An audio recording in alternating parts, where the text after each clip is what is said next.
தமிழ் சொந்தங்களுக்கு வணக்கம். நம்ம இன்னைக்கு ஆலங்குளத்தில் ஒரு சூப்பர் இடம் கொண்டு வந்துருங்க. பார்த்தீங்களா, ஃபுல்லாக ரெசிடென்சியல் ஏரியாவில் நம்ம ஜேகேமாலுக்கு ஆப்போசிட்லாம் இது பார்த்தோம்னா ஒரு 4.5 சென்ட் இடம் இருக்குங்க. இந்த இடத்த சுற்றி நமக்கு 4 சைடுமே வழி வந்துடும். இதில் நேராக பார்த்தோம்னா நமக்கு 20 அடி ரோடு ஈபி லைன்லாம் போட்டாங்க. நம்ம இடத்து வரைக்குமே வந்துட்டு அப்படி ஒரு சூப்பர் இடம் தான். வாங்க பார்க்கலாம். நல்லா சுற்றி பார்த்துடுங்க. இதாங்க அந்த இடம். மொத்தம் 4.5 சென்ட் இடம் இருக்குங்க.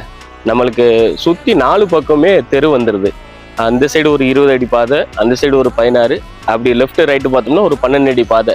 4 பக்கமே தெரு வந்துடுது. நம்ம வீடு கட்டணும்னா எந்த சைடுனாலும் போய்க்கலாம். அப்படி ஒரு சூப்பர் லேண்டு தான் இது. பார்த்தீங்கன்னா பெர்சென்ட் ஒரு 3.5 லட்ச ரூபா சொல்லுவாங்க. அதுவுமே குறைச்சி பேசிக்கலாம். மேற்கொண்டு இந்த இடத்த பற்றி ஏதாவது டீட்டெயில் வேணா என்னோட நம்பருக்கு கான்டாக்ட் பண்ணுங்க. நம்மளோட ஐடியா ஃபாலோ பண்ணிக்கிடுங்க. தொடர்ந்து நிறைய வீடெல்லாம் எடுத்து போட வேண்டிய இருக்குது. நான் உங்களுக்கு தொடர்ந்து காட்டி போடுறேன். நம்ம திருநெல்வேலியே நிறைய வீடு இருக்கு. தொடர்ந்து நம்ம ஐடியா ஃபாலோ பண்ணுங்க. உங்களுக்கு நிறைய இடத்த நான் காட்டுறேன். உங்களுக்கு பிடிச்சிருந்தா எனக்கு கான்டாக்ட் பண்ணுங்க. நம்ம ஐடியா ஃபாலோ பண்ணிடுங்க. நன்றி, வணக்கம்.